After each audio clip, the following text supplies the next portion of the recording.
माँ, मैं आ गया हूँ। तांत्रिक का श्राप खत्म करूंगा, तुझे वापस ले जाऊंगा माँ। क्या एक माँ अपने ही बेटे को पहचान सकती है, तब भी जब वो माँ इंसान नहीं एक जानवर बन चुकी हो? सोचिए, एक बेटा जो अपनी माँ को ढूंढने निकला है और जब वो उसे मिलती है तो वो उसे गले नहीं लगा सकता, उसके पैर नहीं छू सकता, क्योंकि उसकी माँ एक जंजीर से बंधी हुई कुतिया है। आज की कहानी सिर्फ एक परिवार के टूटने की नहीं है। ये कहानी है एक पिता की मजबूरियों की, एक सौतेली माँ के जहरीले खेल की और एक ऐसे बेटे की जिसने अपनी माँ को नर्क से बाहर निकालने के लिए मौत से सौदा कर लिया। लेकिन सावधान रहिएगा, इस कहानी के बीच में एक ऐसा मोड़ आएगा जहां आप अपनी स्क्रीन बंद करने का सोचेंगे, क्योंकि वो दर्द शायद आपसे देखा न जाए, लेकिन जो आखिर तक रुकेगा वो जीवन का सबसे बड़ा सच अपने साथ लेके जाएगा। चलिए वक्त के पहिए को थोड़ा पीछे घुमाते हैं। गंगा किनारे बसा एक छोटा सा गांव। वहां के लोग कहते थे कि अगर ईमानदारी की कोई मूरत है तो वो है हरिदत्त शर्मा। हरिदत्त एक सीधा साधा क्लर्क था। दफ्तर में फाइलिंग घिसता, शाम को सब्जी खरीदता और सीधा अपने घर आता।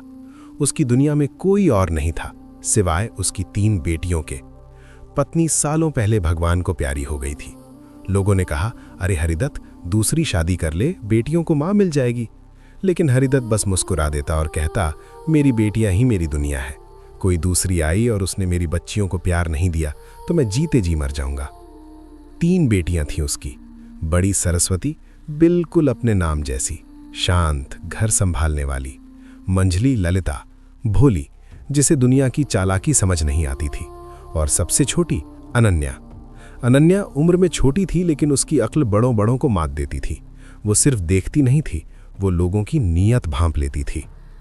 हरिदत्त अपनी बेटियों के बाल खुद बनाता, उनके लिए खाना पकाता। शाम को जब वो थका हारा घर लौटता तो तीनों बेटियां दौड़कर उसे पानी देती। पिताजी, आज आप थक गए ना? हरिदत्त की थकान उन नन्ही हथेलियों के स्पर्श से ही मिट जाती थी। सब कुछ कितना प्यारा था, कितना पवित्र था। लेकिन कहते हैं ना दोस्तों, जब खुशियां हद से ज्यादा चमकने लगें तो नजर तो लग ही जाती है। और नजर लगाने वाली कोई और नहीं, उसी गांव की एक विधवा औरत थी, कमला। कमला, जुबान पर शहद और दिल में जहर। उसकी अपनी एक बेटी थी, किरण। किरण को उसने राजकुमारी की तरह रखा था, लेकिन उसकी नजर हरिदत्त के खुशहाल घर पर थी। रोज शाम को ठीक जब बेटियां खाना बना रही होती, कमला का नाटक शुरू हो जाता। दरवाजे पर खटखट होती, अरे सरस्वती बेटी, जरा सी आग दे दो, मेरा चूल्हा बुझ गया। कभी आग, कभी नमक, कभी चीनी। सरस्वती और ललिता तो उसे बेचारी मानकर दे देती थी, लेकिन अनन्या की आंखों में वो औरत चुभती थी। अनन्या अक्सर कहती, दीदी, ये रोज हमारे घर क्यों आती है? जिसके पास अपनी बेटी के लिए सब कुछ है, वो हमसे आग मांगने क्यों आती है? सरस्वती उसे डांट देती, चुप कर, बड़ों पर शक नहीं करते। अनन्या चुप हो जाती, लेकिन उसका दिल कह रहा था, तूफान आने वाला है। और फिर हरिदत्त के टिफिन का स्वाद बदलने लगा। कभी दाल में कंकड़, कभी रोटी में बाल, कभी सब्जी में अजीब सी कड़वाहट। हरिदत्त सोचता बच्चियों से गलती हो गई होगी, लेकिन एक दिन हरिदत्त को लगा कि उसके मुंह में रेत आ गई है। उसने तय किया, आज मैं देखूंगा कि मेरी बेटियां खाना कैसे बनाती हैं। अगले दिन वो दफ्तर जाने का नाटक करके घर के पीछे छिप गया। अंदर का नजारा देख उसका सीना गर्व से चौड़ा हो गया। सरस्वती चावल बीन रही थी, ललिता सब्जी धो रही थी, अनन्या मसाले कूट रही थी। सब कुछ साफ सुथरा। हरिदत्त की आंखों में आंसू आ गए। मैं खामखा अपनी बच्चियों पर शक कर रहा था। तभी दरवाजा खुला, कमला आई। अरे लाड़ो, आज फिर आग बुझ गई। अनन्या ने मना करना चाहा, पर सरस्वती ने चूल्हे से अंगारा उठाने के लिए पीठ घुमाई और ठीक उसी पल हरिदत्त ने देखा, कमला ने अपनी मुट्ठी खोली और उबलती हुई दाल में राख मिला दी। हरिदत्त का खून खौल उठा। वो चिल्लाने ही वाला था, लेकिन रुक गया। उसके दिमाग में एक सवाल आया कि आखिर ये औरत ऐसा क्यों कर रही है। अगले दिन हरिदत्त ने कमला को रंगे हाथ पकड़ने के बजाय उसे बुलाया। कमला, मैंने देखा तुमने कल खाने में राख मिलाई। क्यों? अब यहां देखिए एक शातिर दिमाग का खेल। अगर कमला माफी मांगती तो शायद हरिदत्त उसे भगा देता, लेकिन उसने वो किया जो एक महान औरत करती है। वो रोने लगी, फूट फूट कर। हाँ, मिलाई मैंने राख, मार डालो मुझे, लेकिन कभी सोचा है क्यों? हरिदत्त हैरान, क्यों? क्योंकि मैं देखना चाहती थी कि आप अपनी बेटियों के हाथ का बना जहर भी खा सकते हैं या नहीं। मैं तो बस आपकी ममता परख रही थी। मैं विधवा हूं, मेरा कौन है? मुझे लगा शायद आप में एक पिता है, लेकिन आप तो बस शक कर रहे हैं। हरिदत्त, वो सीधा साधा आदमी, इस इमोशनल जाल में फंस गया। उसे लगा, अरे ये औरत तो मेरा भला चाहती है। और इसी अपराध बोध में, गिल्ट में, उसने वो फैसला ले लिया जिसने 4 जिंदगियां बर्बाद कर दी। उसने बेटियों से पूछे बिना कमला से शादी कर ली। शादी के पहले हफ्ते ही घर का नक्शा बदल गया। जो बेटियां पिता की लाडली थीं, अब वो नौकरानी बन गई। कमला की बेटी किरण अब नए कपड़े पहनती और हरिदत्त की तीनों बहनें उसके पुराने उतरे हुए कपड़े। खाने में किरण को मलाई वाला दूध मिलता और तीनों बहनों को सूखी रोटियां। अनन्या अपने पिता से शिकायत करना चाहती थी, लेकिन कमला ने हरिदत्त के कान ऐसे भर दिए थे कि अब पिता को बेटियों की हर बात बदतमीजी लगती थी। पिताजी, मां ने हमें खाना नहीं दिया। झूठ मत बोलो अनन्या, कमला ने मुझे बताया तुम लोगों ने पहले ही खा लिया था। घर नर्क बन चुका था। और फिर आया वो दिन जब कमला ने अपना आखिरी पत्ता फेंका।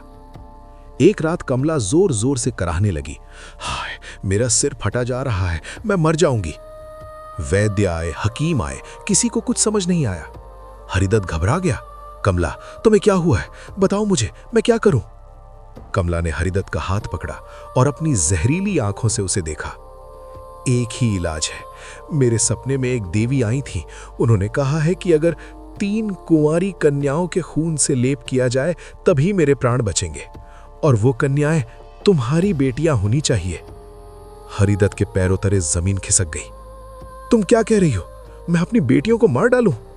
कमला ने रोना शुरू किया। ठीक है, मत करो, मुझे मरने दो। वैसे भी मैं सौतेली हूं ना, मर जाऊंगी तो तुम्हारी बेटियों को आजादी मिल जाएगी। पूरी रात हरिदत्त जागता रहा। एक तरफ पत्नी का नाटक, दूसरी तरफ बेटियों का प्यार, समाज का डर, पत्नी के मरने का अपयश। इंसान कमजोर पड़ गया। दोस्तों, यहां रुक कर सोचिए, इंसान बुरा नहीं होता। कभी कभी हालात और गलत संगत उसे अंधा कर देती है। हरिदत्त ने जो फैसला लिया वो कोई पिता नहीं ले सकता। सुबह उसने बेटियों को उठाया। चलो आज हम जंगल में पिकनिक मनाने चलेंगे। बेटियां खुश हो गईं। पिताजी आज बहुत दिनों बाद खुश दिखे हैं। वे घने जंगल में गए। हरिदत्त ने वहां खाना बनाया, बेटियों को भर पेट खिलाया। जब वो तीनों एक पेड़ के नीचे सो गए, हरिदत्त उन्हें देखता रहा। उसकी रूह कांप रही थी। उसने खून तो नहीं बहाया, लेकिन जो वो करने जा रहा था वो हत्या से कम नहीं था। वो दबे पांव वहां से उठ खड़ा हुआ, पीछे मुड़कर एक आखिरी बार अपनी सोती हुई बच्चियों को देखा और उन्हें उस वीरान जंगली जानवरों से भरे जंगल में अकेला छोड़कर भाग गया। शाम ढली, जंगल में सन्नाटा छाया। अनन्या की आंख खुली। पिताजी? कोई जवाब नहीं। पिताजी? तीनों बहनें चिल्लाने लगी, लेकिन वहां सिर्फ हवा की साएं थी। सरस्वती और ललिता रोने लगी। पिताजी हमें भूल गए। अनन्या समझ गई थी, नहीं दीदी, वो भूले नहीं हैं, वो हमें छोड़ गए हैं। रात गहरा रही थी, भेड़ियों की आवाजें आ रही थी। तीनों बहनें एक दूसरे से लिपट गईं। मौत सामने खड़ी थी, लेकिन किस्मत को कुछ और ही मंजूर था। उसी जंगल में शिकार खेलने 3 राजकुमार आए थे, तीनों सगे भाई। सबसे बड़ा नवीन। नवीन ने रोने की आवाज सुनी। मशाल जलाकर जब उन्होंने देखा तो 3 सुंदर कन्याएं डर से कांप रही थी। नवीन ने अपनी तलवार नीचे की। डरो मत, हम तुम्हारी रक्षा करेंगे। तीनों राजकुमार उन्हें अपने महल नहीं बल्कि जंगल के अपने गुप्त किले में ले गए। वक्त बीता, प्यार हुआ। तीनों भाइयों ने तीनों बहनों से विवाह कर लिया। अनन्या का विवाह नवीन से हुआ। जंगल का वो टूटा हुआ भरोसा अब एक नए रिश्ते में बदल गया। 1 साल बाद अनन्या की गोद में एक नन्हा सा बालक था, अर्जुन। सब कुछ कितना सुंदर था। तीनों बहनें खुश थीं कि चलो बुरे दिन बीत गए। लेकिन दोस्तों, कहानी में असली तूफान तो अब आने वाला था। यहां मैं एक बात कहना चाहता हूं, दुख और सुख धूप छांव की तरह होते हैं। जब धूप बहुत तेज हो तो समझ लेना चाहिए कि छांव आने वाली है, और जब अंधेरा गहरा हो तो सवेरा करीब है। इसी बात पर एक शेर अर्ज है कि वक्त ने जब भी हंसाया तो रोने का डर लगा, खुशियों के हर मकान में खोने का डर लगा। अभी तो संभले थे हम अपनों के वार से कि फिर से नसीब को सोने का डर लगा। एक दिन नवीन शिकार पर गया पर लौटा नहीं। दूसरा भाई खोजने गया, वो भी नहीं लौटा। तीसरा गया, वो भी गायब। किले में अब सिर्फ 3 औरतें और नन्हा अर्जुन रह गए थे। एक शाम किले के दरवाजे पर एक साधु आया, भगवा वस्त्र, माथे पर तिलक, हाथ में कमंडल। अनन्या ने दरवाजा खोला। भिक्षा दे दो माते। अनन्या ने उसे आदर से बिठाया, पानी दिया, लेकिन जैसे ही अनन्या मुड़ी, साधु की आंखों का रंग बदल गया। वो कोई साधु नहीं, एक मायावी तांत्रिक था। उसने अनन्या का हाथ पकड़ लिया। बहुत सुंदर हो तुम, मेरे साथ चलो। अनन्या पीछे हटी। खबरदार, मैं एक विवाहिता स्त्री हूं। तांत्रिक जोर से हंसा। तेरा पति अब कभी नहीं आएगा, वो सब पत्थर बन चुके हैं। अनन्या को गुस्सा आ गया। उसने पास रखा एक डंडा उठाया, लेकिन तांत्रिक ने अपनी झोली से कुछ भभूत निकाली और अनन्या पर फेंक दी। धुआं उठा। अनन्या चिल्लाई, लेकिन उसकी आवाज इंसानी नहीं रही। देखते ही देखते वो समझदार, स्वाभिमानी अनन्या एक कुतिया में बदल गई। तांत्रिक ने उसके गले में रस्सियां डाली और उसे घसीटता हुआ ले जाने लगा। पीछे पालने में नन्हा अर्जुन रो रहा था। सरस्वती और ललिता बेहोश पड़ी थीं। तांत्रिक जाते जाते एक श्राप दे गया, अगर किसी ने मेरा पीछा किया तो वो भी पत्थर का हो जाएगा। 15 साल बीत गए। नन्हा अर्जुन अब एक गबरू जवान बन चुका था। उसकी मौसियों ने, सरस्वती और ललिता ने उसे अपने बेटी की तरह पाला। लेकिन अर्जुन की आंखों में सवाल थे। मौसी, मेरे पिताजी कहाँ हैं? मेरी माँ कहाँ है? एक दिन सरस्वती ने रोते हुए उसे सब सच बता दिया।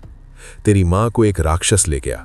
वो अब इंसान नहीं, जानवर की योनि में है, और तेरे पिता पत्थर बन चुके हैं। अर्जुन का चेहरा पत्थर जैसा सख्त हो गया। उसने अपनी तलवार उठाई। मैं अपनी माँ को वापस लाऊंगा, चाहे मुझे पाताल ही क्यों न जाना पड़े। अर्जुन निकल पड़ा, जंगलों को चीरता हुआ, पहाड़ों को लांघता हुआ। रास्ते में उसे एक बूढ़ा फकीर मिला। बेटा, कहाँ जा रहा है? आगे मौत का साया है। अर्जुन बोला, मौत से ही जिंदगी छीनने जा रहा हूं बाबा। फकीर ने उसे एक जादुई फूल दिया और कहा, उस तांत्रिक की नगरी पत्थरों की है, वहां किसी भी मूर्त को छूना मत और अपनी पहचान छिपा कर रखना। ये फूल तुझे रास्ता दिखाएगा। अर्जुन उस नगरी में पहुंचा। वहां का नजारा दिल दहला देने वाला था। घोड़े, सिपाही, औरतें, बच्चे सब पत्थर के बने खड़े थे। वहीं एक बड़े महल में वो तांत्रिक रहता था, और महल के बाहर एक खूंटे से बंधी थी एक कमजोर बूढ़ी कुतिया। उसकी आंखों से लगातार आंसू बह रहे थे। अर्जुन का दिल चीख उठा, मां! लेकिन वो जानता था, एक गलती और सब खत्म। उसने अपना वेश बदला और तांत्रिक के पास नौकरी मांगने गया।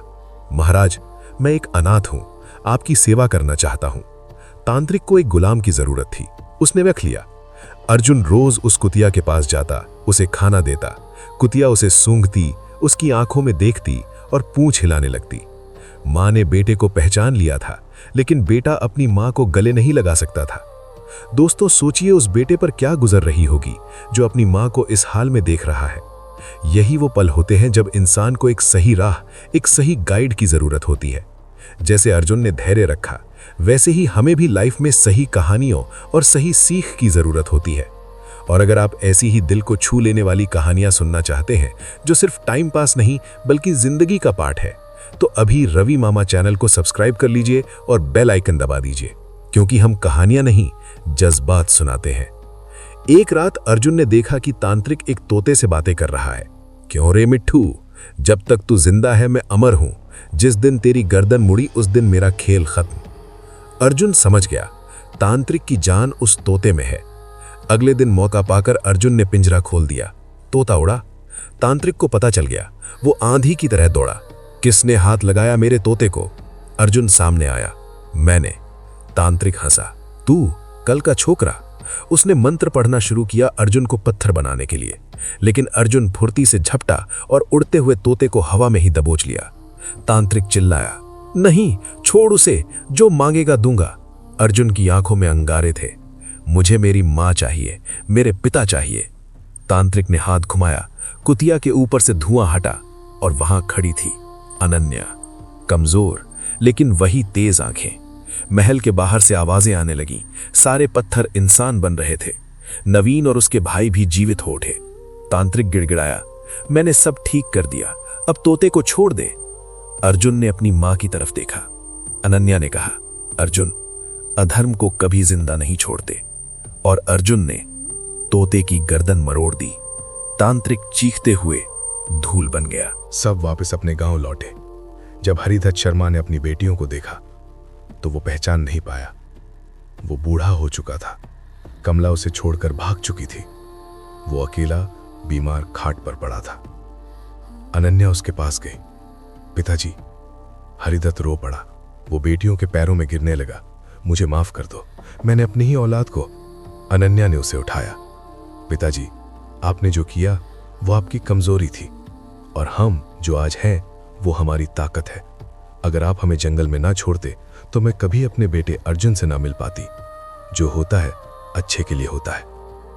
बेटियों ने पिता को माफ कर दिया, लेकिन हरिदत्त ताउम्र अपनी नजरों में नहीं उठ पाया।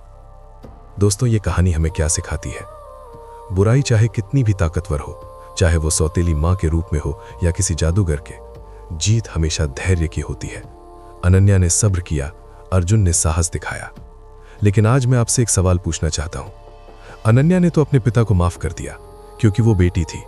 अगर आप अनन्या की जगह होते और आपके पिता ने आपको मरने के लिए जंगल में छोड़ा होता तो क्या आप उन्हें माफ कर पाते?